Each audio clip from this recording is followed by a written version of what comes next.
You know, in the massive story of World War II, we always think about these giant battleships and aircraft carriers, but some of the most important fights were won by something else entirely.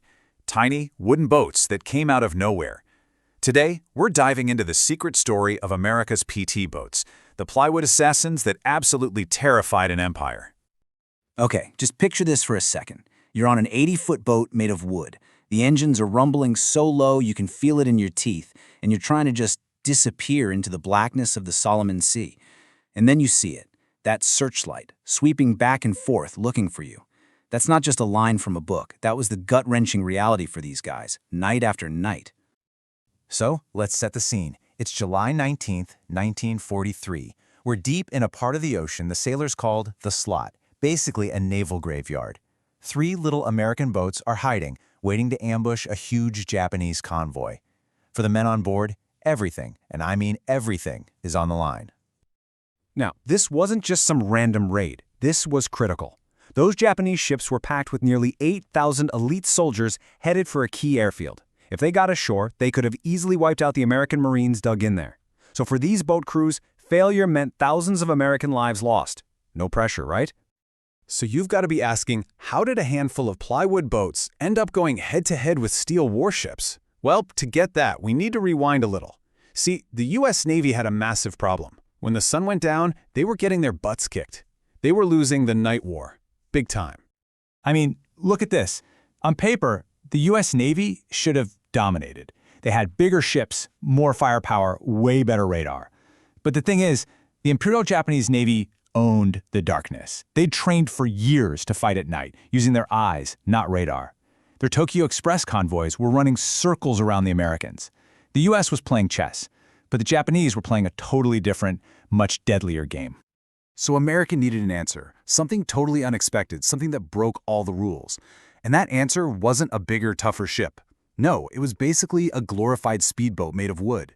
It was a weapon born out of pure desperation and incredible ingenuity. And just look at these specs, it's insane. The hull wasn't steel, it was laminated plywood, which made it super light and crazy fast. And the engines? Get this, they were basically aircraft engines, the same kind you'd find in a fighter plane. 3 of them. This thing could hit over 50 miles per hour on the water. Literally flying past the warships was built to hunt.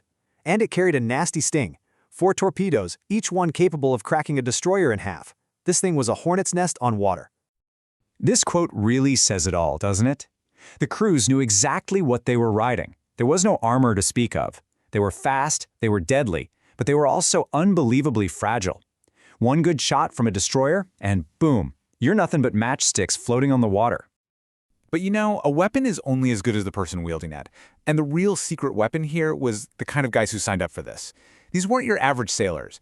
They were volunteers for a job where your odds of coming back were, well, not great. And the crews were this wild collection of misfits and geniuses. You had guys like Skipper McPhersonson, a Pearl Harbor vet who was done being a target and wanted to do the hunting. Then you had Dutch Vanderberg, a maths professor from Yale who could calculate the perfect torpedo shot in his head in the middle of a battle. You had civilian mechanics who knew racing engines better than anyone, and torpedo men who treated their weapons like an art form. It was a dream team of specialists for a whole new kind of war. And this was their mantra. This was drilled into them from day one. Their job wasn't to line up and trade shots like in some old naval battle. Their job was to be ghosts, to be maritime guerrillas. Use speed, use surprise, and use pure, unadulterated guts to make the enemy afraid of the one thing they thought they controlled, the dark. Which brings us right back to that night, July 19th. The pirates are in their hiding spot. The Japanese convoy is getting closer. All that training, all that crazy engineering, it all comes down to what happens in the next few minutes. Let's break down the attack. It's just after midnight. There they are. The signal is given, and these 3 boats just erupt out of the darkness, going from 0 to 40 knots, charging right at these giants. They weave past the destroyer escorts before they even know it's happening. PT-164 fires, splash, direct hit on the lead transport. Seconds later, PT-168 launches its fish, and the second transport just vaporizes in an explosion that lights up the whole sky.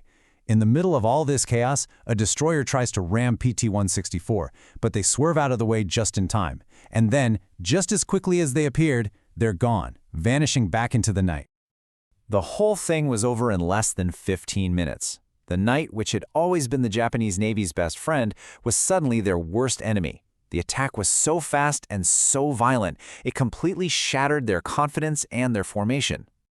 So, what was the damage? Well, right off the bat, 2 huge Japanese transports were on their way to the bottom of the sea. But this is the number that changed everything. Almost 6,000 enemy troops and all their gear never made it to the fight. With one single perfectly executed attack, these plywood assassins saved countless American lives and may have just turned the tide of the entire ground war for that island. An ambush like that doesn't just end when the shooting stops. It sends a shockwave through the rest of the war. It proved a PT boat wasn't just a crazy idea, it was a revolution. And it created a legacy that would last for decades. The psychological damage was so bad, a brand new phrase actually entered the Japanese military dictionary: mosquito boat terror. Think about that. The fear was so real, they gave it an official name. Now every shadow on the water, every unexplained wake could be an attack. The PT boats were living in their heads, rent-free. And hey, you don't have to take my word for it. This is from one of their own top admirals, a guy who ran the Tokyo Express. He said the PT boats were their worst nightmare. And that last line, they made us afraid of our own element. Wow, they had officially stolen the night. Now let's be clear, this kind of success was paid for in blood. This chart just shows the numbers for a single squadron. They lost 7 boats and 73 men. Those aren't small numbers. But then you look at what they achieved in return. Over 40 Japanese ships sunk or put out of action. It's a brutal kind of math, but in war. So, the legacy of these little wooden boats is just massive. They completely shattered the idea that the Japanese were unbeatable at night. They became the Navy's go-to problem solvers for the dirtiest, most dangerous missions. But most of all, they proved that courage and innovation could beat size and tradition every time. In fact, every modern special ops boat in service today can trace its DNA right back to these plywood warriors. Which kind of leaves us with one last question to chew on. The PT boat was the perfect asymmetric weapon for its day. It was cheap, it was fast, and it was devastating against a much bigger, more expensive enemy. So it makes you wonder, in our world of drones and cyber warfare and all this new tech, what's the plywood secret weapon of today?